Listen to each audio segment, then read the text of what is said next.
Like, share and subscribe. బహుశా ఎవరు కూడా ఇట్లాంటి పేరుతో ఒక సినిమా వస్తుందని ఊహించి ఉండరు.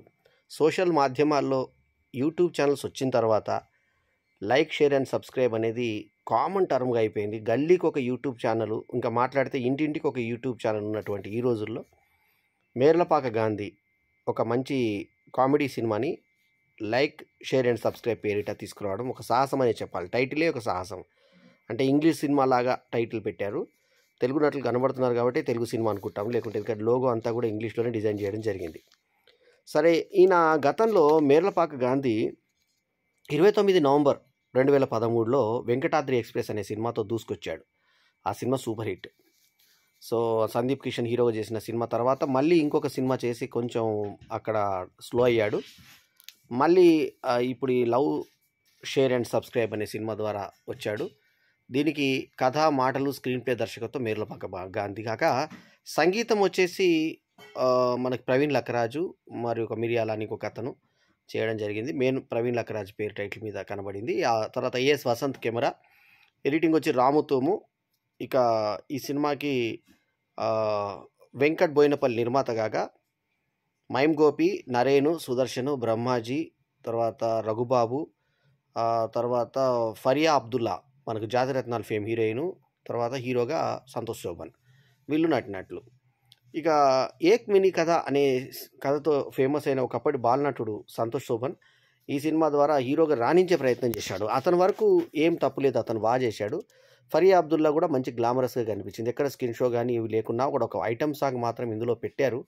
ఆ ఐటమ్ సాంగ్ నేపథ్యం చాలా గమ్మత్తుగా తీసుకున్నారు వీళ్ళు. అరకుకు ఒక పెద్ద కెమెరామ్యాన్, దంగల్ లాంటి సినిమాలు నేను చేశానని గొప్పలు చెప్పుకునేటువంటి ఒక కమెడియను అతను సుదర్శను.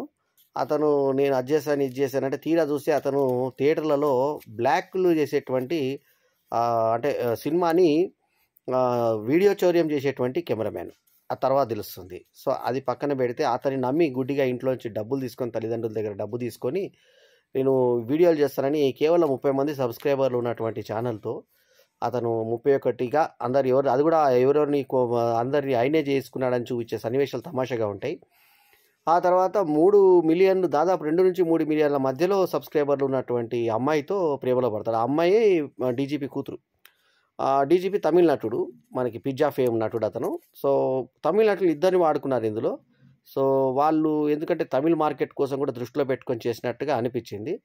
సో అమ్మాయి ఇప్పుడు హీరో క్యారెక్టరైజేషను మనకి హీరో పేరు వచ్చేసి విప్లవ్ అయితే హీరోయిన్ పేరు వచ్చేసి వసుధ.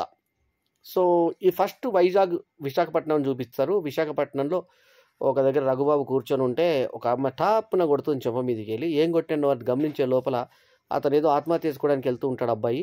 ఈ అమ్మాయి కోపంగా దూసుకొని వెళ్ళిపోతుంటుంది బయటికి.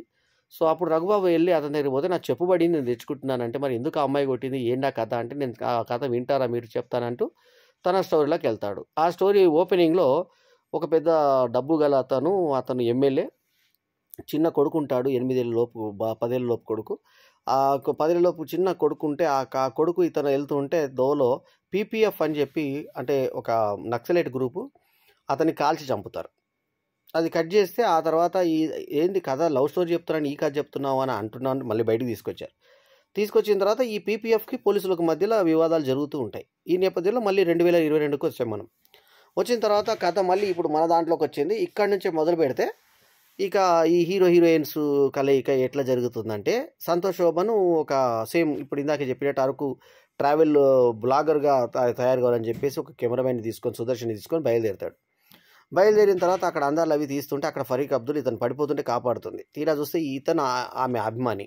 సో ఆమె కామెంట్లు పెట్టినని గొప్పగా చెప్తే ఆమె కొడుతుంది ఇతన్ని. ఎందుకు కొడుతుందంటే నువ్వు పెట్టే ఒక కామెంట్ ఏం పెట్టావు, నార్త్ ఇండియా అది ఇదని పెట్టావు, నువ్వు ఎందుకు ప్రాంతీయ విద్వేషాలు ఇవ్వడతావు అంటే నేను అట్లా నెగిటివ్ పెడితేనే కదా మీరు నా అటెన్షన్ నా మీద వచ్చింది అని చెప్పేసి అంటాడు. అన్న తర్వాత ఇద్దరి మధ్య లవ్, ఈ తర్వాత డీజీపీ కూతురు అని చెప్పి తెలుస్తుంది. ఆ తర్వాత ఆమె కిడ్నాప్ కోసం ఒక పీపీఎఫ్ లీడర్లు ప్రయత్నం చేస్తుంటారు. అక్కడ బ్రహ్మాజీని పనికిరాని వ్యక్తిగా ట్రీట్ చేస్తుంటారు. అతను చేర్పించిన వ్యక్తులందరూ ఒకరు తిండిపోతుంటాడు, ఒకరికేమో గురి సరిగా రాదు. ఇట్లా ముగ్గురు పనికి వాళ్ళ వద్ద ఇతనేమో నిద్రపోతూ ఉంటాడు. సో వీళ్ళని గ్రూప్లోంచి తీసేస్తే మేము ఒక ఐడెంటిటీ తెచ్చుకోవాలని చెప్పి ఒక బాంబు కొనుక్కొని ఆ బాంబు దగ్గర బ్రిడ్జ్ తెలిస్తే ఈయన అప్పుడే అక్కడ యూట్యూబ్ వీడియో చేయడానికి వెళ్ళినప్పుడు ఆ బాంబు పేలడం ఇక్కడికి వస్తుంది.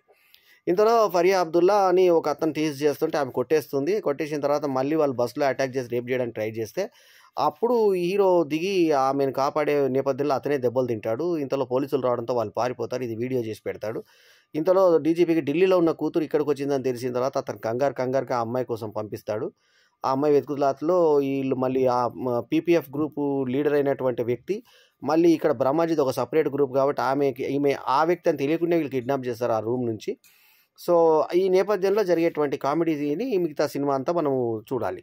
సో చివరాఖరణ ఏం జరిగింది, వాళ్ళ మళ్ళీ కథ ఎక్కడ దాకా వచ్చింది, రఘుబాబు ఏ రకంగా మళ్ళీ ఇదయ్యాడు, మొత్తం స్టోరీ ఏం జరిగింది, లవర్స్ కలిసారా లేదా, ఆ తర్వాత ఏం జరిగింది, ఛానల్ ఉందా లేదా అనేది మిగతా కథాంశం. మంచి కాన్సెప్ట్ తీసుకున్నాడు. ఐటమ్ సాంగ్ కూడా ఉన్నంతలో అందాలు లేకపోయినా ఒక అమ్మాయితో కొంచెం అందాలు బహిర్గతం చేసేటువంటి ప్రయత్నం చేస్తూ ఒక సాంగ్ చేశారు. ఆ సాంగ్ ట్రైన్లో ఈమె 500 రూపీస్ ఫైన్ కట్టిన తర్వాత మా కోసం ఆడతారా అని చెప్పేస్తే ఆమె పాడనని చెప్పి మళ్ళీ నొచ్చుకుంటుంటే పాడుతుంది. సో ఆ సాంగ్ కంపోజింగ్ చాలా బాగుంది, డ్యాన్స్ బాగుంది అక్కడ.